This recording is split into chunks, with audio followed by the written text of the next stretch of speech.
Hi friends, എല്ലാവർക്കും നമ്മുടെ പുതിയൊരു വീഡിയോയിലേക്ക് സ്വാഗതം. അപ്പോൾ ഇന്ന് നമുക്ക് നല്ല ടേസ്റ്റി ആയിട്ട് എങ്ങനെ മീൻകറി ഉണ്ടാക്കാമെന്ന് നോക്കാം കേട്ടോ. എല്ലാവർക്കും അറിയാൻ പറ്റും മീൻകറി ഉണ്ടാക്കുന്നത് എങ്ങനെയാണെങ്കിലും ചിലർക്ക് ഞാൻ പറയുന്നതൊക്കെ കേട്ടിട്ടുണ്ട്. ഇങ്ങനെ ഞാൻ എങ്ങനെയൊക്കെ മീൻകറി ഉണ്ടാക്കിയാലും ശരിയാവുന്നില്ല, ഉപ്പും പുളിയൊന്നും കറക്റ്റായിട്ട് വരുന്നില്ല, ഇങ്ങനെയൊക്കെ പറയുന്നത്. അതുപോലെ തന്നെ മുളക് എരിവ് കൂടി പോകുന്നതും അങ്ങനെയൊക്കെ കുറച്ച് പേരൊക്കെ പറയുന്നത് ഞാൻ കേട്ടിട്ടുണ്ട്.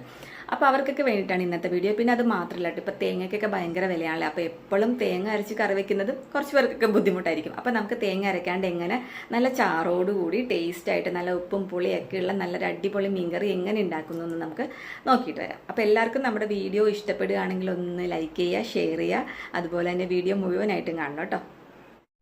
അപ്പോൾ മീൻകറിക്ക് വേണ്ടിയിട്ട് ഞാൻ കുറച്ച് ചുവന്നുള്ളി, ചെറിയ ഉള്ളി പൊളിച്ച് വൃത്തിയാക്കിയിട്ടുണ്ട്. പിന്നെ ഒരു 3 അല്ലി വെളുത്തുള്ളി, പിന്നെ ഒരു ചെറിയൊരു കഷ്ണം ഇഞ്ചിയും എടുത്തിട്ടുണ്ട് കേട്ടോ. പിന്നെ മീൻ ക്ലീൻ ചെയ്തൊക്കെ വെച്ചിട്ടുണ്ട്. ഇത് പിലോപ്പിയാണ് കേട്ടോ, വലിയ വേവൊന്നും ഇല്ലാത്തൊരു മീനാണ്, പിലോപ്പിയാണ്. ഏത് മീനും നമുക്ക് ഈ രീതിയിൽ വെക്കാം കേട്ടോ. അപ്പോൾ അതിന് ആവശ്യമുള്ള മുളക് പൊടി ഞാൻ 2 വലിയ സ്പൂൺ കാശ്മീരി പൗഡറും ഒരു സ്പൂൺ സാധാരണ എരിവെള്ള മുളക് പൊടിയാണ് എടുത്തിരിക്കുന്നത് കേട്ടോ. നിങ്ങൾക്ക് എരിവ് കൂടുതൽ വേണമെന്നുണ്ടെങ്കിൽ അതനുസരിച്ചിട്ട് എരിവ് കുറച്ചുകൂടി മുളക് പൊടി ഇടാം. പക്ഷേ ഈ ഒരു വീട്ടിലുള്ള കറിക്ക് വേണ്ടിയിട്ട് ഇത്രയും എടുത്താൽ മതി. ഒരു 2 വലിയ സ്പൂൺ കാശ്മീരി മുളക് പൊടിയും അതുപോലെ തന്നെ ഒരു സ്പൂൺ എരിവെള്ള മുളക് പൊടിയും പിന്നെ ഒരു സ്പൂൺ ചെറിയൊരു സ്പൂണിൽ മഞ്ഞൾപ്പൊടിയും എടുത്തിട്ട് അത് നല്ലപോലെ കുറച്ച് പച്ചവെള്ളം ഒഴിച്ചിട്ട് ഒന്ന് നല്ലൊരു കുറുക്ക് പരുവത്തിൽ ഒന്ന് ചാലിച്ച് വെക്കണം കേട്ടോ. അപ്പോൾ നമ്മൾ മീനൊക്കെ ക്ലീൻ ചെയ്ത് കഴിഞ്ഞിട്ട് ആ ഉള്ളിയൊക്കെ ഒന്ന് റെഡിയാക്കി എടുക്കുന്ന സമയത്ത് നമുക്കിതൊന്ന് നേരത്തെ തന്നെ ഒന്ന് ശരിയാക്കി ഒന്ന് അവിടെ മാറ്റി വെക്കാം കേട്ടോ. എന്നിട്ട് ഉള്ളിയൊക്കെ ക്ലീൻ ചെയ്യുന്നതായിരിക്കും നല്ലത്. അപ്പോൾ ആ ഒരു സമയം അതൊന്ന് റെസ്റ്റ് ചെയ്യാനായിട്ട് ഇരിക്കുമല്ലോ. നമ്മൾ ഈ അതായത് ഈ പൊടി അങ്ങനെ തന്നെ നമ്മൾ കറിയിലോട്ട് ഇടുന്നതിനേക്കാളും ഒരു പ്രത്യേക ടേസ്റ്റ് വരും കേട്ടോ. നമുക്ക് മീൻ കറിക്ക് ഒരു പ്രത്യേക ടേസ്റ്റ് ആയിരിക്കും ഈ ഒരു രീതിയിൽ വെക്കുമ്പോൾ കേട്ടോ. അപ്പോൾ ഈ ഒരു രീതി എല്ലാവരും ഒന്ന് നോക്കണം കേട്ടോ. ഇങ്ങനെ ഒന്ന് കുതിർത്തി ഒന്ന് പൊടിയെല്ലാം കൂടിയിട്ട് വെക്കുന്നത്. വേറെ മല്ലിപ്പൊടി ഒന്നും വെക്കേണ്ട ആവശ്യമില്ല കേട്ടോ. അപ്പോൾ ഞാൻ ചട്ടി ചൂടാകുമ്പോൾ അതിലേക്ക് വെളിച്ചെണ്ണ ഒഴിച്ചിട്ടുണ്ട്. നമ്മൾ മീൻ കറിക്ക് എപ്പോഴും നല്ല ശുദ്ധമായിട്ടുള്ള വെളിച്ചെണ്ണ തന്നെ എടുക്കണം കേട്ടോ. അതിലേക്ക് ഞാനൊരു 1/2 ടീസ്പൂൺ ഉലുവ പൊട്ടിക്കുന്നുണ്ട്. ഉലുവ നമ്മൾ തിളച്ച എണ്ണയിലേക്ക് ഇട്ട് അത് നല്ലോണം കടുക് പൊട്ടുന്നത് പോലെ തന്നെ പൊട്ടണം കേട്ടോ. ആ ഒരു സൗണ്ട് നമുക്ക് കേൾക്കാൻ പറ്റും. എന്നിട്ട് നമ്മൾ ചതച്ച ഉള്ളിയും ഇഞ്ചിയും വെളുത്തുള്ളിയും കൂടിയിട്ട് അതിലേക്ക് നല്ലോണം ഇടുക. എന്നിട്ട് നല്ലപോലെ ഒന്ന് മൂപ്പിക്കുക കേട്ടോ.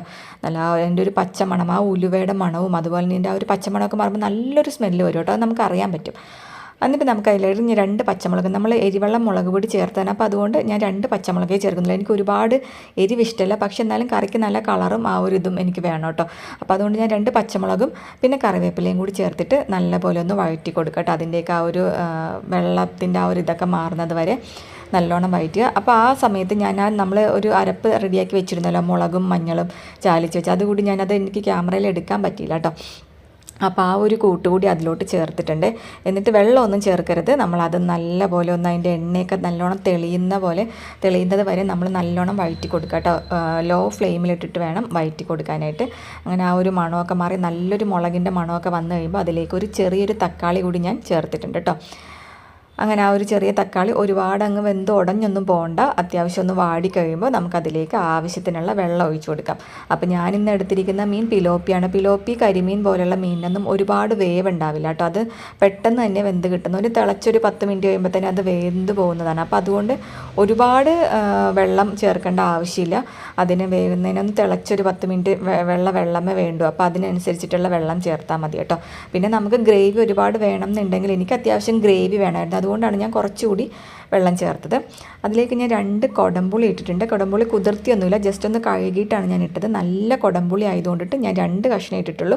ചില പുളിക്ക് അധികം പുളി ഉണ്ടാവില്ല, അപ്പോൾ നമ്മളൊരു 3-4 കഷ്ണം ഇടാം കേട്ടോ. ആവശ്യത്തിനുള്ള ഉപ്പും ഇട്ടിട്ട് ആ കറി അത് തിളയ്ക്കുമ്പോൾ നമുക്ക് നമ്മളുടെ മീനെല്ലാം കഷ്ണങ്ങളൊക്കെ പെറുക്കി അതിലേക്ക് ഇടുക കേട്ടോ.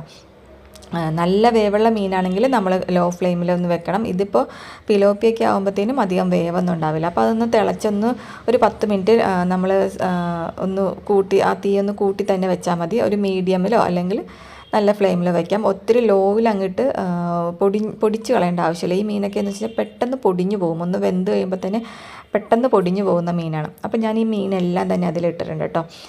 എന്നിട്ട് അതൊക്കെ ആ മീനൊക്കെ ഒന്ന് നല്ലപോലെ ഒന്ന് ആ ചാറിലൊന്ന് മുക്കിയിടുക. ഇനിയിപ്പോൾ നല്ലോണം ഒന്ന് തിളക്കട്ടെ. അപ്പോഴത്തേനും നമുക്കൊന്ന് മൂടി വെച്ച് വേവിക്കാം കേട്ടോ. ഞാനപ്പോൾ ഈ പിലോപ്പി ഞാൻ പറഞ്ഞല്ലോ അധികം വേവില്ലാത്തത് കൊണ്ടിട്ട് ഞാൻ സിമ്മിലിട്ടിട്ടില്ല. അത്യാവശ്യം കൂട്ടി തന്നെ വെച്ചിട്ട് നല്ലോണം ഒന്ന് തിളപ്പിച്ചൊന്ന് വറ്റിച്ചെടുക്കുകയാണ് കേട്ടോ ചെയ്തത്. അപ്പോൾ നമ്മളുടെ മീൻ നല്ലോണം തിളച്ചിട്ടുണ്ട് കേട്ടോ. നല്ല മണമൊക്കെ വരാൻ തുടങ്ങിയിട്ടുണ്ട്. നല്ല ഇനിയിപ്പോൾ മീൻ അത് ഒരുപാട് ഇങ്ങനെ ഇട്ട് ഇളക്കി കഴിഞ്ഞാൽ ഞാൻ പറഞ്ഞല്ലോ അത് പൊടിഞ്ഞു പോകും. അപ്പോൾ അതുകൊണ്ടിട്ട് നമ്മൾ ഒരുപാട് ഇട്ട് ഇളക്കിയൊന്നും ചെയ്യരുത് കേട്ടോ, ഇങ്ങനത്തെ മീൻ മാത്രം. പക്ഷേ വേവുള്ള മീനാണെങ്കിൽ നമുക്കതൊന്നും നോക്കേണ്ട ആവശ്യമില്ല. നമുക്ക് അത്യാവശ്യം നല്ലോണം തന്നെ വെള്ളത്തിൽ അത് നല്ല ഒന്ന് സിമ്മിലൊക്കെ ഇട്ട് ആ മീനൊന്ന് വേവിച്ചൊക്കെ എടുക്കാം. അപ്പോൾ അത് മീൻ നല്ല ടേസ്റ്റി ആയിട്ട് ഇത് വന്നിട്ടുണ്ട് കേട്ടോ. പുളിയൊക്കെ നല്ല ആ ഒരു പുളിയുടെയൊക്കെ നല്ല മണം വരുന്നുണ്ട് കേട്ടോ. അപ്പോൾ നമുക്കിനി ആവശ്യത്തിനുള്ള ചാറ് ഞാനൊരു 10 മിനിറ്റ് കഴിഞ്ഞപ്പോൾ തന്നെ തീ ഒന്ന് ഓഫ് ചെയ്ത് കൊടുത്തു കേട്ടോ. അപ്പോൾ നമ്മളുടെ തീയൊക്കെ ഓഫ് ചെയ്ത് കഴിഞ്ഞപ്പോൾ നമ്മളുടെ കറി ഉണ്ടോ നല്ല അടിപൊളി മീൻ കറി ആയിട്ടുണ്ട്. നല്ല കളറൊക്കെ ഉണ്ട്, നല്ല ഉപ്പും പുളിയൊക്കെ ഉള്ളൊരു മീനാണ് കേട്ടോ. ഇതിപ്പോൾ ഒരു ദിവസം ഇരുന്ന് കഴിഞ്ഞാൽ ആ മീനൊക്കെ നല്ല ടേസ്റ്റ് ആയിരിക്കും. ഉപ്പും പുളിയൊക്കെ പിടിച്ച് കഴിഞ്ഞാൽ കണ്ടോ ആവശ്യത്തിനുള്ള ചാറും എല്ലാം ഉണ്ട്. ഇപ്പോൾ ചാറ് വേണ്ടാന്നുണ്ടെങ്കിൽ നമ്മൾ അതനുസരിച്ച് വെള്ളം ഒഴിച്ചാൽ മതി. അപ്പോൾ എല്ലാവർക്കും ഇന്നത്തെ വീഡിയോ ഇഷ്ടപ്പെട്ടല്ലോ. നല്ലൊരു വീഡിയോയിലൂടെ നമുക്ക് അടുത്ത ദിവസം കാണാം. അപ്പോൾ ടാറ്റാ ബൈ ബൈ.